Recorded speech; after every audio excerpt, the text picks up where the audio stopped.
Hello students, ये matrices का हमारा सेकंड क्लास है। ठीक है, इससे पहले आई होप आपने फर्स्ट क्लास कम्प्लीटली वॉच कर लिया है।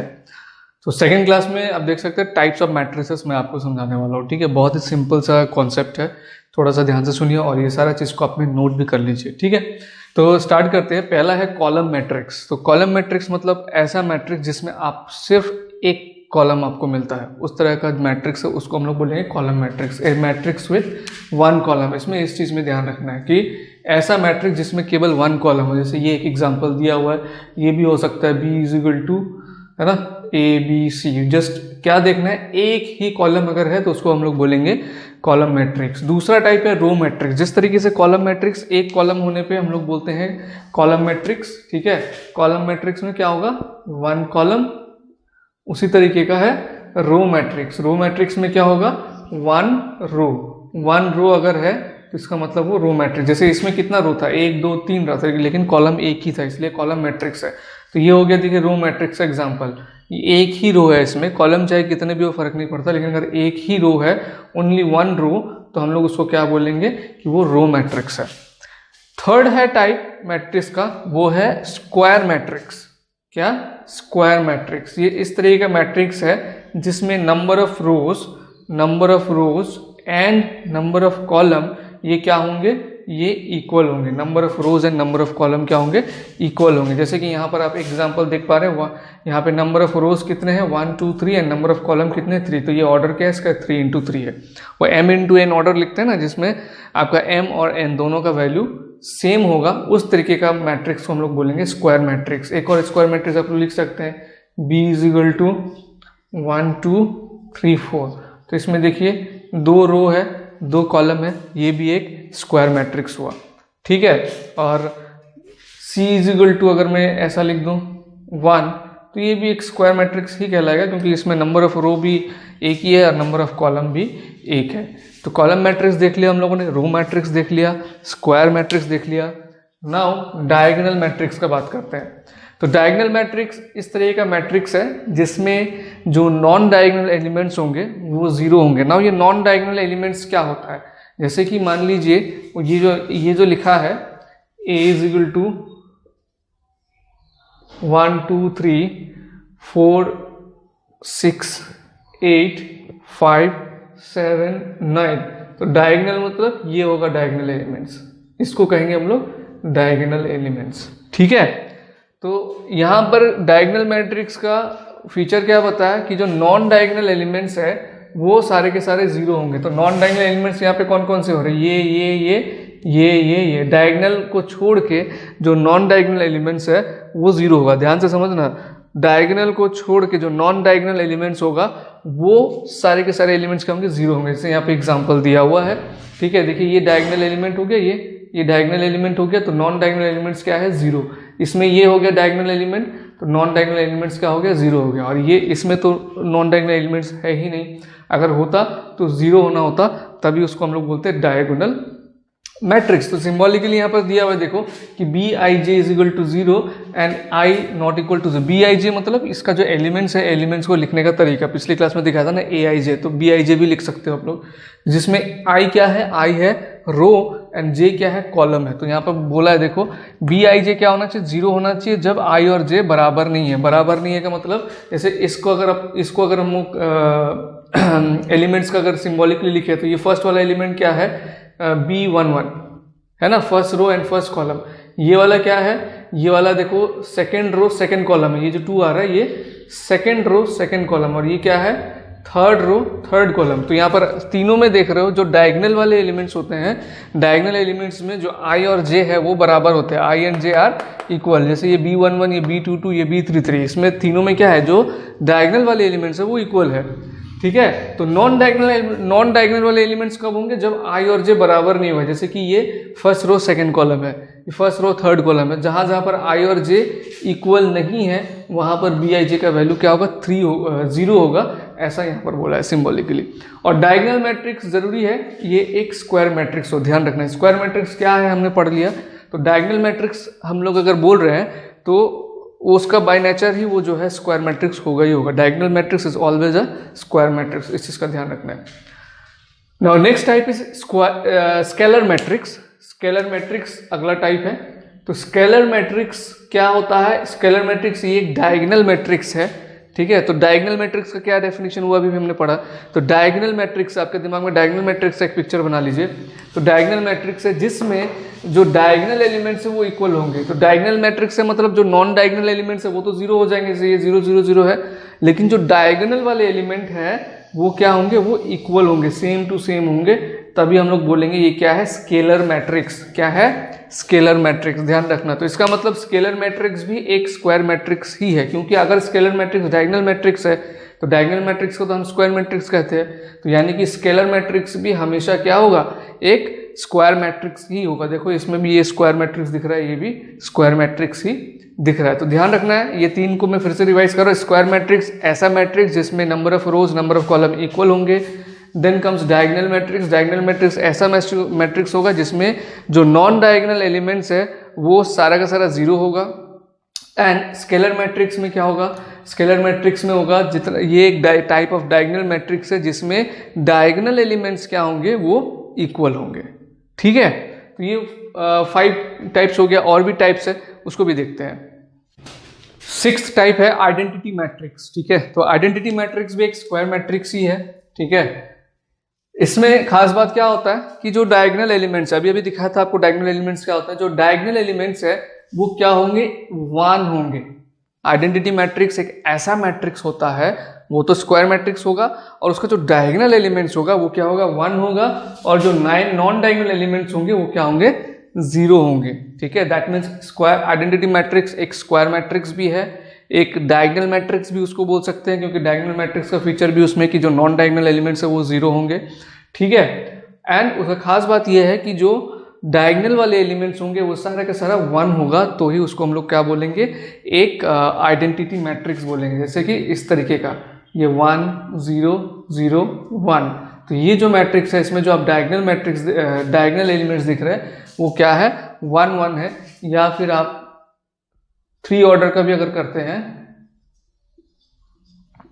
हमेशा ये ध्यान रखना है कि ये क्या होगा? एक स्क्वायर मैट्रिक्स ही होगा जिसमें number of rows number of column equal होगा, और जो डायगोनल वाले एलिमेंट होगा वो होगा 1, तो ही हम लोग इसको क्या बोलेंगे? एक आइडेंटिटी मैट्रिक्स बोलेंगे। यहाँ पे लिखा भी हुआ देखो, aij = 1 होगा। कब 1 होगा? जब i = j। i = j मतलब a11 a22 a33 ये सारे एलिमेंट्स क्या होंगे? 1 होंगे। और अगर i और j बराबर नहीं है तो मतलब नॉन डायगोनल एलिमेंट्स है, तो उसका जो वैल्यू होगा, जो एलिमेंट्स का एलिमेंट होगा वो 0 होगा, ठीक है।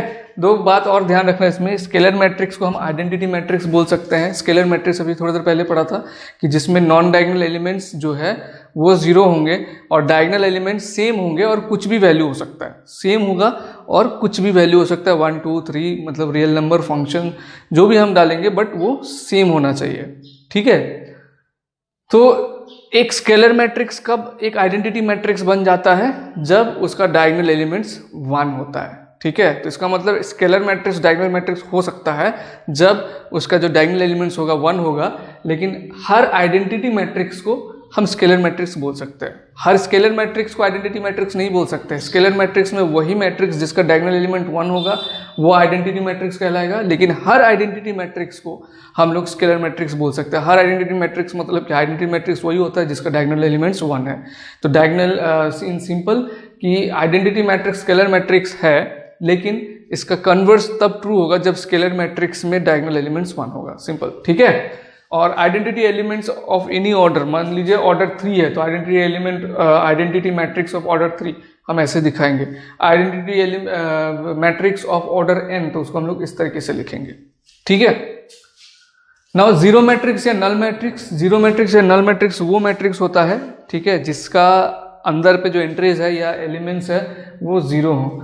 ऑर्डर चाहे कोई भी हो, इसका कोई फर्क नहीं पड़ता है। अगर उसमें सारे, ऐसा नहीं, कुछ सारे एलिमेंट्स अगर 0 हो तो वो क्या कहलाएगा? जीरो मैट्रिक्स या नल मैट्रिक्स। तो इसका जो ऑर्डर है ये डिसाइड होता है क्वेश्चन के कॉन्टेक्स्ट में, ठीक है। मतलब इसका कोई ऑर्डर, जैसे कि ये square matrix, identity matrix square matrix ही होना पड़ेगा, डायगोनल मैट्रिक्स को भी स्क्वायर मैट्रिक्स ही होना पड़ेगा, एंड उसके बाद स्केलर मैट्रिक्स को स्क्वायर मैट्रिक्स ही होना पड़ेगा। ऐसा जो रिक्वायरमेंट है वो इसमें नहीं है, ठीक है। ये कोई भी ऑर्डर का हो सकता है, इसका जो खास बात है, जो इंपॉर्टेंट बात है ध्यान रखने वाला, वो क्या है कि इसके अंदर पे जो एंट्रीज होंगे वो जीरो, अगर सारा का सारा जीरो है, ये चाहे कोई भी ऑर्डर का हो, तो क्या कहलाएगा, वो कहलाएगा जीरो मैट्रिक्स या नल मैट्रिक्स। ठीक है, तो आगे देखते हैं हम लोग इक्वलिटी ऑफ मैट्रिक्स के बारे में।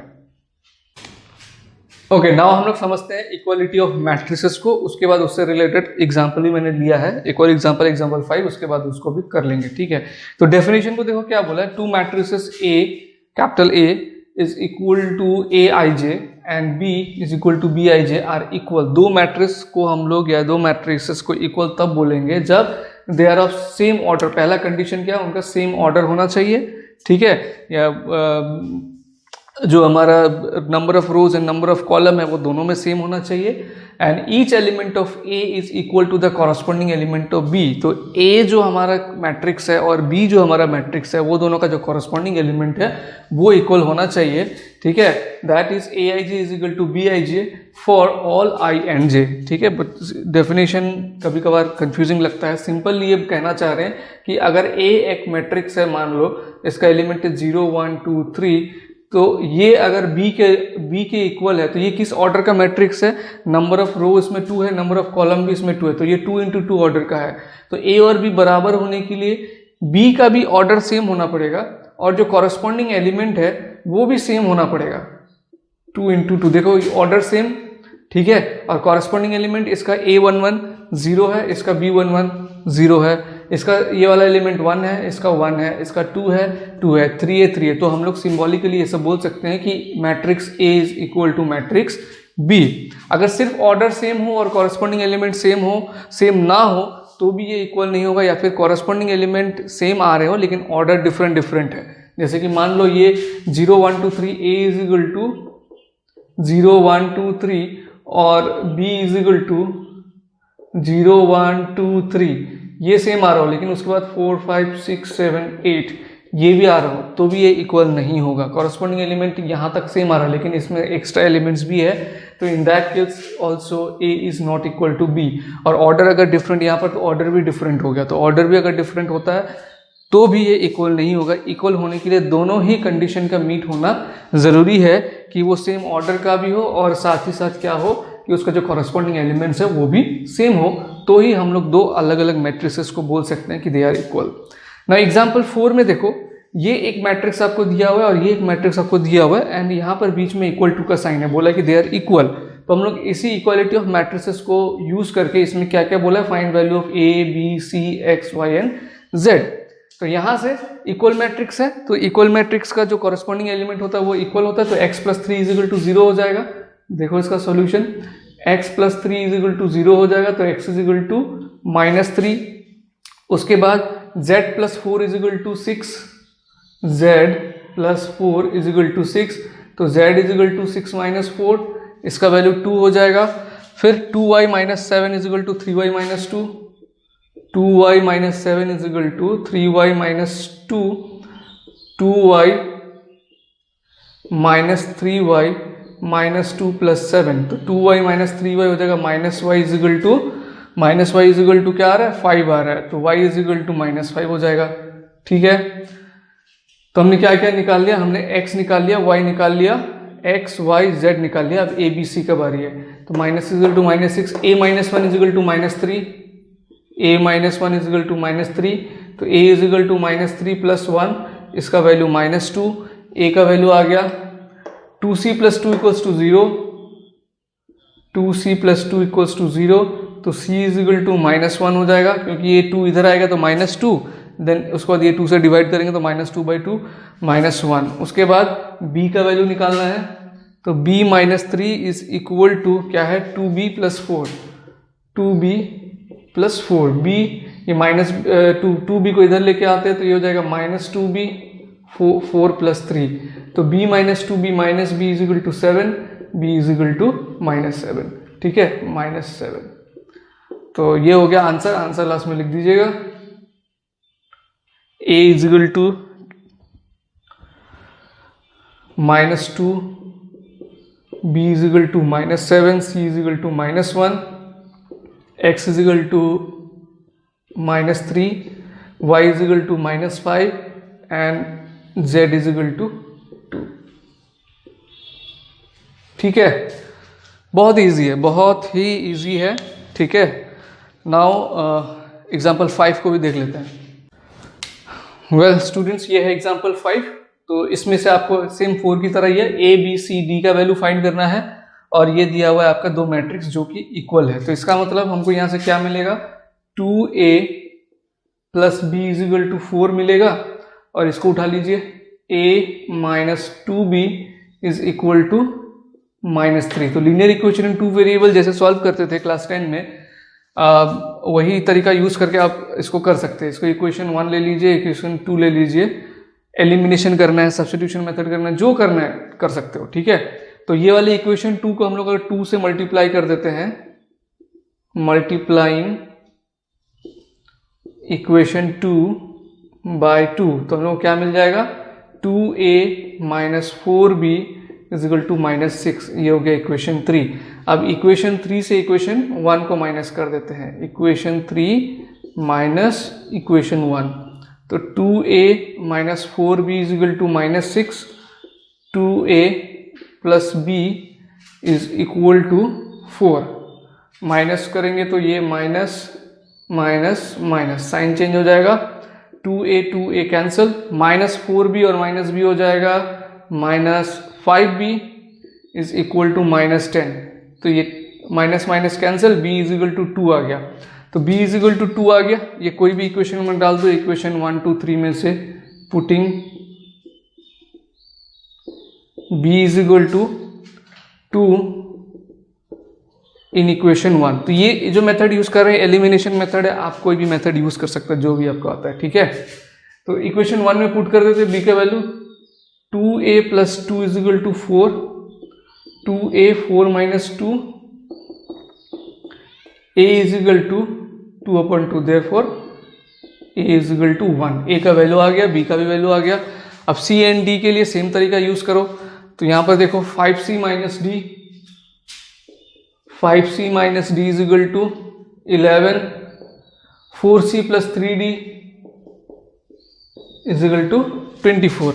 तो इक्वेशन 3 तक हो गया हमारा। यहाँ पे इक्वेशन 4 ले लेते हैं, इक्वेशन 5 ले लेते हैं। अगर फिर से हम लोगों को वही एलिमिनेशन करना है तो हम क्या कर सकते हैं, इक्वेशन 4 को 3 से मल्टीप्लाई कर सकते हैं, मल्टीप्लाइंग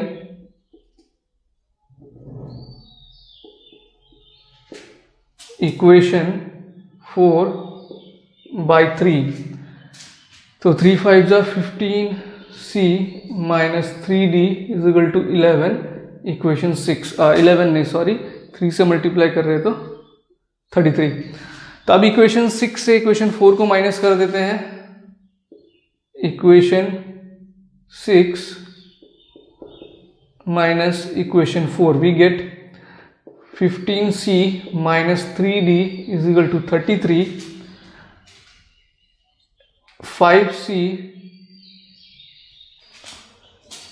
4 को नहीं सॉरी 4 को तो हमने मल्टीप्लाई किया, हम 5 को माइनस करेंगे, इक्वेशन 5 को माइनस करेंगे